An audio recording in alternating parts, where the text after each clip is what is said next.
Breaking news చూస్తున్నాం. Tamil Nadu CM గారు రేపు విజయ్ ప్రమాణ స్వీకారం చేయబోతున్నారు. చెన్నైలోని నెహ్రూ ఇండోర్ స్టేడియంలో ఉదయం 11:30 సమయానికి విజయ్ ముఖ్యమంత్రిగా ప్రమాణ స్వీకారం చేయబోతున్నారు.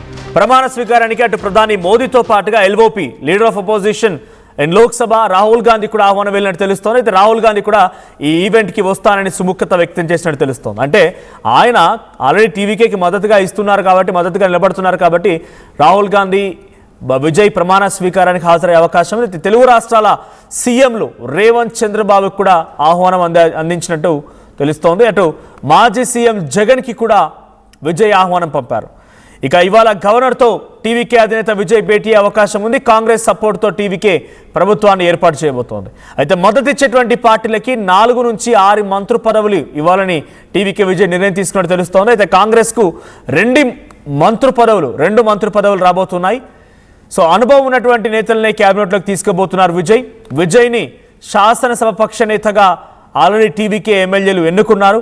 అయితే ప్రభుత్వ ఏర్పాట్లో కాంగ్రెస్తో పాటుగా పీఎంకే, వీసీకే, లెఫ్ట్ పార్టీలు కూడా జత కడుతున్నాయి. డిఎండీకే జత కడుతోంది, ఐయుఎంఎల్ కూడా జత కడుతోంది. సో మొత్తంగా ఫుల్ మెజారిటీతో మ్యాజిక్ ఫిగర్ దాటేసి విజయ్ రేపు ప్రమాణ స్వీకారం చేయబోతున్నారు. మరి రేపు ఎంతమంది మంత్రులు ఆయనతో పాటుగా ప్రమాణ స్వీకారం చేస్తారో చూడాలి. చెన్నైలోని నెహ్రూ ఇండోర్ స్టేడియంలో ఉదయం 11:30 సమయానికి విజయ్ ప్రమాణ స్వీకారం చేయబోతున్నారు. అయితే ఈరోజు ఆయన గవర్నర్తో భేటీ కాబోతున్నారు. మంత్రి పదవులకు సంబంధించి విషయాల లిస్టులన్నీ కూడా ఆయన అక్కడ సమర్పించే అవకాశం ఉంది. మొత్తంగా 234 స్థానాలు ఉన్నటువంటి తమిళనాడు అసెంబ్లీలో 35 మంత్రి పదవులు including CM and deputy CM 35 మంత్రి పదవులు ఇవ్వడానికి అవకాశం ఉంటుంది. ముఖ్యమంత్రిగా విజయ్ ప్రమాణ స్వీకారం చేసినా ఇంకెవరికైనా వాళ్ళ పార్టీలో డిప్యూటీ ముఖ్యమంత్రి ఇచ్చినా కూడా ఇంకా సుమారుగా 33 మంత్రి పదవులు ఇవ్వడానికి అవకాశం ఉంటుంది. దాంట్లో 4 నుంచి 6 వరకు ఇతర పార్టీలకి అంటే వీసీకే, పిఎంపీకే, డిఎండీకే, ఐయుఎంఎల్ సో ఇటువంటి పార్టీలకి ఆయన మద్దతు తీసుకుంటున్నారు కాబట్టి మ్యాజిక్ ఫిగర్ కోసం వారికి కూడా మంత్రి పదవులు ఇచ్చే అవకాశం ఉంది. అయితే ఇక్కడ ఇంట్రెస్టింగ్గా ఒక చర్చ జరుగుతోంది. శబరినాథన్ ఎవరైతే తన డ్రైవర్ రాజేంద్రన్ కుమారుడు శబరినాథన్ ఉన్నాడో శబరినాథన్కి ఇప్పుడు మంత్రి పదవి కూడా దక్కే అవకాశం ఉంది. మరోవైపు కొంతమంది మహిళలకు కూడా, ఎందుకంటే టీవీకే పార్టీ ఉమెన్ ఎంపవర్మెంట్లో కొంత వెనుకబడిపోయింది. అంటే ఆ స్థాయిలో ఒక నాయకురాలు లేరు. సో వారికి కూడా ఉమెన్ ఎంపవర్మెంట్లో భాగంగా కొంత ప్రాధాన్యత ఇచ్చే అవకాశం ఉంది. అట్ ది సేమ్ టైం ఇటు కాంగ్రెస్ పార్టీ నుంచి కూడా కొంతమంది కీలకమైన వ్యక్తులకు ఇక్కడ అవకాశం ఇవ్వబోతున్నారు. ఇక విఎస్ బాబు ఎవరైతే స్టాలిన్ని ఓడగొట్టారో, తన కొలతూరు నియోజకవర్గంలో స్టాలిన్ని కుప్పగూల్చి స్టాలిన్ని ఇంటికి పంపించారో ఆయనకి ఇక్కడ డిప్యూటీ సీఎం పదవి రాబోతోంది అనేది ప్రధానంగా జరుగుతున్న చర్చ. సో విఎస్ బాబు డిప్యూటీ సీఎంగా అండ్ ఇటు విజయ్ సీఎంగా ప్రమాణ స్వీకారం చేయబోతున్నారు. సో అన్నట్టుగా తెలుస్తోంది. అటు విఎస్ బాబుకి డిప్యూటీ సీఎం దక్కుతుందా లేదా ఇంకేమైనా పదవి ఇస్తారో చూడాలి. బట్ విజయ్ మాత్రమే ప్రమాణ స్వీకారానికి అన్ని రకాల ఏర్పాట్లు పూర్తయ్యాయి. సో విజయ్ ఇటు తెలుగు రాష్ట్రాల ముఖ్యమంత్రి అయినటువంటి చంద్రబాబు అండ్ రేవంత్ రెడ్డి కూడా ఆహ్వానం పంపారు. అటు మాజీ సీఎం జగన్కి కూడా ఆహ్వానం వెళ్ళినట్టు తెలుస్తోంది. సో జగన్ ఎందుకంటే గతంలో ఇప్పుడు సెలబ్రేషన్ చేసుకుంది జగన్ ఏకంగా. విజయ్ తమిళనాడులో గెలిస్తే వైసీపీ పార్టీ ఏపీలో సంబరాలు చేసుకుంది.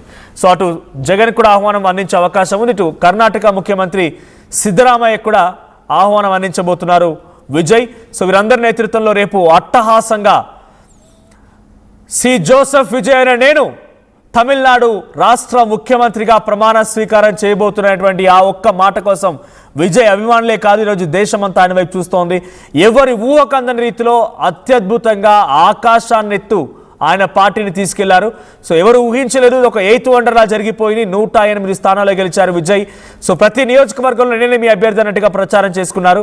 సో ఏ రోజు రోడ్డు మీదకి రాలేదు, ధర్నాలు చేయలేదు, రాస్తారోకోలు చేయలేదు, పిఆర్ స్టంట్లు చేయలేదు, యాత్రలు చేయలేదు, పాదయాత్రలు చేయలేదు. డైరెక్ట్గా ప్రజల విశ్వాసాన్ని చొరగొన్నారన్న మాటల్ని, ఆయన చేతుల్ని, ఆయనపై నమ్మకం ఉంచినటువంటి ప్రజలు డైరెక్ట్గా ఆయన్ని ఆకాశానికి ఎత్తేశారు. ఒక నవ యువ తరాన్ని ఆయన ప్రారంభించారు. అందరూ సామాన్యులే. ఆయన పార్టీలో టికెట్ ఇచ్చిన వారిలో అందరూ సామాన్యులే. ఒక డ్రైవర్ కొడుకు, ఒక ఆటో డ్రైవర్, ఇలా ఒకరికారు ఇద్దరు కాదు, దాదాపుగా 108 మందిలో అందరూ మెజారిటీ 95% అందరూ కూడా న్యూ ఫేసెస్, కొత్తగా రాజకీయాల్లోకి రంగప్రవేశం చేస్తున్న వాళ్ళే.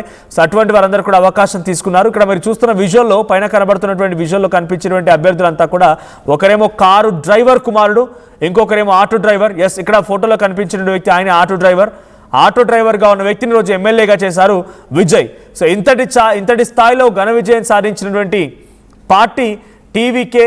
సో ఇప్పుడు టీవీకేకి మేము మద్దతు ఇస్తామని చెప్పి కాంగ్రెస్